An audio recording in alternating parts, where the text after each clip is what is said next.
Delhi, a city that has been destroyed and rebuilt more times than perhaps any other capital on earth.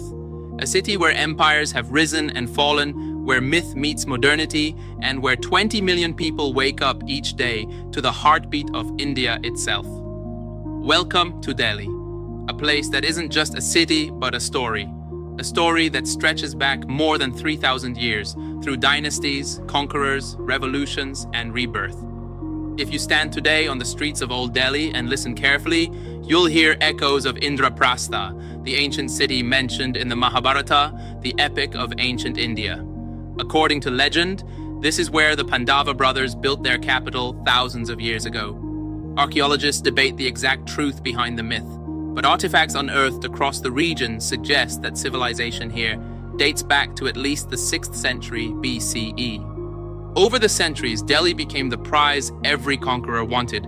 It was perfectly positioned, sitting on the fertile plains of the Yamuna River, guarding the routes to the Ganges Valley and to the northwest passes leading into Central Asia.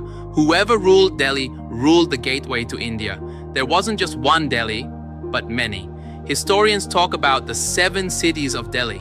Each time a ruler built a new fort or capital, a new Delhi rose. The ruins of those older cities still stand today, silent witnesses to centuries of ambition and destruction. The first major city was built by the Tomara Rajputs around the 11th century, followed by the Chauhans, who established Chilarai Pithora near what is now Merauli. Then came the Sultanate period, when Delhi truly became the heart of northern India. The slave dynasty, the Khiljis, the Tughlaqs, each built their own vision of the capital. The Qutub Minar still stands as a symbol of that era. Rising 73 meters high, it's one of the world's tallest brick minarets, begun by Qutb ud-Din Aibak in 1192. It marks not just a monument of victory, but also the start of Delhi's Islamic architectural heritage, a blend of Persian art and Indian craftsmanship that continues to inspire architecture across South Asia. In the 14th century, the Tughlaq dynasty built new walls, new forts, and tried to create a more secure city. But the Mongols invaded. Timur, the Central Asian conqueror, sacked Delhi in 1398. The city was burned and its people massacred. Yet like a phoenix, Delhi rose again. By the 16th century, the Mughals had arrived. Babur captured Delhi in 1526 after the First Battle of Panipat, and his descendants transformed it forever. Akbar built forts and gardens. Shah Jahan, his grandson, built the magnificent Red Fort and the walled city of Shah Jahanabad, today's Old Delhi. If you walk through Chandni Chowk, the bustling market that Shah Jahan's daughter designed, you'll see narrow lanes bursting with life. Spice stalls, sweet shops, mosques, and centuries of history stacked together. At its heart stands the Jama Masjid, one of the largest mosques in India. Its red sandstone domes and minarets dominate the skyline.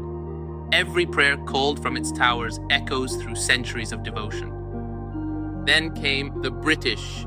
In 1911, the British Empire decided to move its capital from Calcutta back to Delhi, the symbolic heart of India. They built an entirely new city, New Delhi, designed by architects Edwin Lutyens and Herbert Baker. Broad boulevards, wide gardens, and monumental buildings like the India Gate and the Rashtrapati Bhavan were constructed. It was imperial power expressed through architecture. When India gained independence in 1947, Delhi became the capital of the new republic. But freedom came with tragedy, with the partition of India. Millions of refugees poured into Delhi from what became Pakistan, reshaping its demography overnight. The city expanded rapidly. New neighborhoods rose to house the displaced, and Delhi's character changed forever. More Punjabi, more diverse, more restless. Today, Delhi is one of the largest cities in the world, a sprawling metropolis of more than 30 million people. It's a union territory officially known as the National Capital Territory of Delhi, and it contains New Delhi, the capital of India itself. It borders Haryana and Uttar Pradesh and stretches along the Yamuna River, which still divides the city east to west. The contrasts are everywhere. In Old Delhi, tangled wires hang over centuries-old houses, rickshaws jostle for space, and the aroma of street food fills the air. In New Delhi, embassies line manicured streets, glass towers rise near Connaught Place, and the metro hums beneath the ground. Delhi's metro system, by the way, is one of the most impressive in the developing world. Opened in 2002, it now spans hundreds of kilometers, connecting suburbs, industrial areas, and even satellite cities like Gurgaon and Noida. For millions of commuters, it's a daily lifeline. The city's climate is as dramatic as its history. Summers are scorching, with temperatures often above 40 degrees Celsius. The monsoon rains flood streets, and in winter, dense fog settles over the Yamuna plains, turning morning traffic into a ghostly crawl. Air pollution remains one of Delhi's greatest challenges, a toxic blend of industrial emissions, dust, and vehicle exhaust. During certain months, Delhi ranks among the most polluted capitals on Earth. Yet, year after year, life here refuses to slow down. Economically, Delhi is a powerhouse. It's home to major industries in information technology, telecommunications, real estate, tourism, and retail.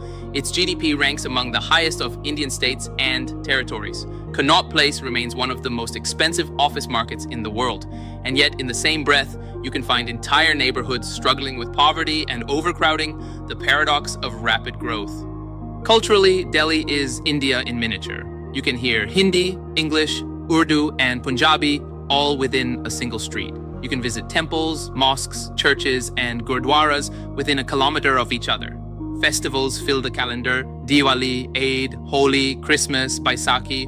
Every community adds a different color to the city's rhythm. And then there's the food. If you've never eaten in Delhi, you've never truly experienced India. Street vendors serve spicy chaat, samosas, kebabs, and parathas, while in Old Delhi, Kareem's and Al Jawahar still serve recipes dating back to the Mughal era. Modern Delhi, too, has a vibrant cafe and fine dining scene, a perfect reflection of its fusion of old and new. Beyond food and festivals, Delhi also holds some of India's most iconic monuments.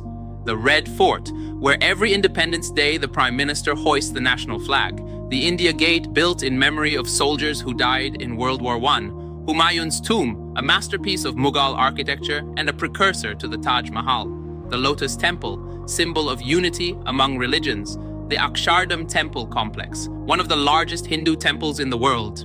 Each of these places tells a chapter of Delhi's story, a story of faith, art, conquest, and resilience. For all its chaos, Delhi has a soul that binds it together. You can feel it in the crowded markets of Chandni Chowk, in the serene gardens of Lodi, in the student buzz of Delhi University, or in the diplomatic calm of Chanakyapuri. You can see it in the faces of street vendors, metro commuters, bureaucrats, and children flying kites from rooftops. Delhi is not perfect. It's polluted, congested, and sometimes overwhelming. But it is also magnetic. It's the kind of place that stays with you long after you've left.